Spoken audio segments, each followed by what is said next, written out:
Guys, a very warm welcome to all in commerce की दुनिया SS academy. कैसे हैं आप लोग? मज़े में? सो गाइस, प्रीवियस लेक्चर में जैसे मैंने आप लोगों को पढ़ाया था करंट एसेट्स के बारे में, नॉन करंट एसेट्स के बारे में, आज मैं आप लोगों को सिखाने जा रही हूँ क्या? एसेट्स का जस्ट अपोजिट चीज़, वो है लायबिलिटीज़ एंड उसके टाइप्स के बारे में। सो गाइस, सबसे पहले हम ये डिस्कस करते हैं कि लायबिलिटीज़ क्या होती हैं। वैसे हमें पता है कि जो लायबिलिटीज़ होती है सबके सर पे रहती है, सबका बर्डन रहता है लायबिलिटीज़ के अंदर। उसी तरीके से एक्चुअल में बिजनेस की लायबिलिटीज़ क्या होती है और लायबिलिटीज़ क्या कहलाती है, आज हम उसके बारे में डिस्कस करने जा रहे हैं। सो गाइस, ध्यान से सुनिएगा, पूरा वीडियो देखिएगा, तभी आपको लायबिलिटी का जो कॉन्सेप्ट है और उसके जो टाइप्स है वो समझ में आएंगे। जब तक आप पूरा का पूरा कॉन्सेप्ट नहीं देखेंगे तब तक आपके जो डाउट्स हैं वो कॉमर्स के, लायबिलिटीज़ के, वो क्लियर नहीं हो पाएंगे। So let's start with the liabilities. क्या बता रखा है इन्होंने? ध्यान से देखिएगा। It is the amount payable by business. ये वो अमाउंट है जो कि बिजनेस को पे करने हैं। It is given payable. Payable means पे करना बाकी है, अभी देना है, पेड नहीं है, पेबल।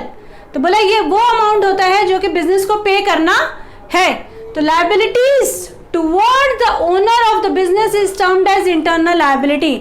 सपोज ओनर को अगर कुछ पे करना बाकी है, ओनर अगर कुछ पे करना जा रहा है, तो उसे हम लोग बोलते हैं इंटरनल लायबिलिटी, जो ओनर को पे करनी है। सपोज एक पार्टनर है, एक पार्टनर ने दूसरे पार्टनर से लोन ले रखा है, तो क्या हो जाएगा? इंटरनल लायबिलिटीज है, इंटरनली पे ऑफ करनी है, तो उसे हम लोग बोलते हैं इंटरनल लायबिलिटी। नेक्स्ट होता है हमारे पास एक्सटर्नल लायबिलिटी। एक्सटर्नल लायबिलिटी क्या बता रखा है इन्होंने? On the other hand, liability towards the outsider is termed as external liability. Means वो चीजें जो हमें बाहर वाले को पे करनी है। बाहर वाले कौन हो सकते हैं? जैसे क्रेडिटर्स है, जिसे मैंने सामान खरीदा है उधारी पे, जिससे मैंने उधारी पे सामान खरीदा है, उसे हम लोग क्या कहेंगे? एक्सटर्नल लायबिलिटी, क्योंकि उसे मुझे पे करना है, अभी मैंने उसको पे नहीं किया है। और भी हो सकता, जैसे हमारी एक्सटर्नल लायबिलिटीज हैं, जैसे bank overdraft. Bank overdraft means what? जैसे बैंक है, बैंक में अगर हम पैसा जो है वो अपने अमाउंट से ज़्यादा ले रहे हैं, तो bank overdraft is also external liabilities. Bank overdraft क्या होता है डिटेल में मैं आपको अपने नेक्स्ट वीडियो लेक्चर में बताने वाली हूँ।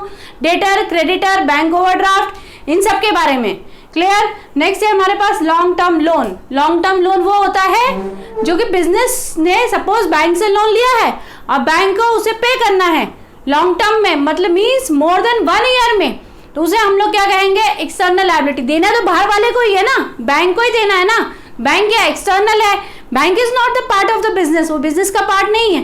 वो बिजनेस के बाहर जब हमें पैसा पे करना पड़ता है तो उसे हम बोलते हैं external liabilities. So guys, let's go ahead, आगे बढ़ते हैं हम लोग उसके टाइप्स के बारे में। लायबिलिटीज के 2 टाइप होते हैं। कौन कौन से? जैसे जैसे हम लोगों ने एसेट्स में पढ़े थे 2 types, non current asset, current asset. उसी तरीके से लायबिलिटीज के भी 2 टाइप्स होते हैं, वो होते हैं non current liabilities and current liabilities. जरा हम देखते हैं नॉन करंट लायबिलिटी क्या होता है। It is that liability which is payable after a period of more than 12 months. ये वो लायबिलिटीज होती हैं जो कि हमें 12 मंथ्स के बाद में पे करनी है। मतलब 1 साल के बाद, 2 साल हो सकते हैं, 3 साल हो सकते हैं, 4 साल, 5 साल, 10 साल, 20 साल, 40 साल, जो भी है, लेकिन वो अगर उसका टाइम पीरियड जो है वो 1 साल के बाद आता है तो उसे हम बोलते हैं नॉन करंट लायबिलिटी। अगर सिंपल सी भाषा में उसको बोले, that is called the long term liabilities. Long term liabilities के एग्जाम्पल को देखते हैं हम लोग, क्या क्या है? That is long term loan. जो बिजनेस से, जो बैंक से हमने लॉन्ग टर्म लोन लिया हुआ है, 1 साल के, 2 साल के लिए, 3 साल के लिए, 10 साल के लिए, तो वो हमारे हो जाते हैं नॉन करंट लायबिलिटीज। नेक्स्ट होता है डिबेंचर्स। तो आप बोलेंगे मैम डिबेंचर्स क्या होते हैं? डिबेंचर्स जैसे पब्लिक से लोन लेना, तो डिबेंचर्स डिटेल में उसके बारे में मैं आपको नेक्स्ट वीडियो में बताऊंगी, आप टेंशन मत लीजिए उसके बारे में। आगे हम पढ़ेंगे करंट लायबिलिटीज के बारे में। करंट लायबिलिटीज हमारी क्या होती हैं? अगर ये वो लायबिलिटीज होती हैं which is payable with in 12 months, ये वो लायबिलिटीज है साल भर के अंदर पे करनी पड़ती है, जिसे हमें 1 साल के अंदर पे करना पड़ता है, उसे हम लोग बोलते हैं करंट लायबिलिटीज। भाई क्या होती है करंट लायबिलिटीज? कौन से एग्जाम्पल्स है उसके? Let's see. एग्जाम्पल है क्रेडिटर। क्रेडिटर मीन्स जैसे मैंने किसी से उधारी पे सामान, दुकानदार से सामान खरीद लिया, रॉ मटेरियल खरीद लिया, तो मुझे उसको 1 महीने 2 महीने के अंदर तो पे ऑफ करना ही पड़ेगा ना भाई, अपनी लायबिलिटी तो पे ऑफ करनी पड़ती है, तो देना पड़ेगा। दुकानदार भाई कितने दिन इंतजार करेगा, तो वो हो जाता है क्रेडिटर, जिससे हम उधारी पे सामान खरीदते हैं, तो उसको हमें पे ऑफ करना है, तो वो हो गया हमारा शॉर्ट टर्म लायबिलिटीज। नेक्स्ट होता है bills payable, short term loans, हम कई बार बैंक से शॉर्ट टर्म लोन्स भी लेते हैं, वो हमारे हो जाते हैं करंट लायबिलिटीज। सो गाइज आज हम लोगों ने क्या पढ़ा है, जरा ध्यान से वंस अगेन रिपीट कर देती हूँ मैं आप लोगों के लिए। पहले हमने लायबिलिटीज के बारे में पढ़ा। लायबिलिटीज वो अमाउंट होती है जो कि हमें पे करनी पड़ती है, मतलब बिजनेस को पे करनी पड़ती हैं। उसमें होता है internal liabilities and external liabilities. Internal liabilities वो होती हैं जो कि ओनर को पे करनी पड़ती है, इंटरनली मैनेज करना पड़ता है, और एक्सटर्नल लायबिलिटीज वो होती हैं जो आउटसाइडर को पे करना पड़ता है। उसके 2 टाइप्स हम लोगों ने डिस्कस किए, जिसमें हमने डिस्कस किया non current liability and current liabilities. Non current liabilities वो होती हैं जिसका time period more than 12 months होता है, उसे हम लोग long term non current liabilities या लॉन्ग टर्म लायबिलिटीज बोलते हैं। एंड करंट लायबिलिटी जिसको हमें विद इन 12 मंथ्स के अंदर पे ऑफ करना पड़ता है, उसे हम लोग करंट लायबिलिटीज बोलते हैं। गाइज अगर आपका कॉन्सेप्ट क्लियर हो गया है, please like, subscribe and share my channels. अपने फ्रेंड्स के साथ शेयर कीजिए ताकि उनके भी कॉन्सेप्ट क्लियर होते जाएं, और प्लीज मुझे कमेंट करते रहिए ताकि मुझे मोटिवेशन मिलता रहे।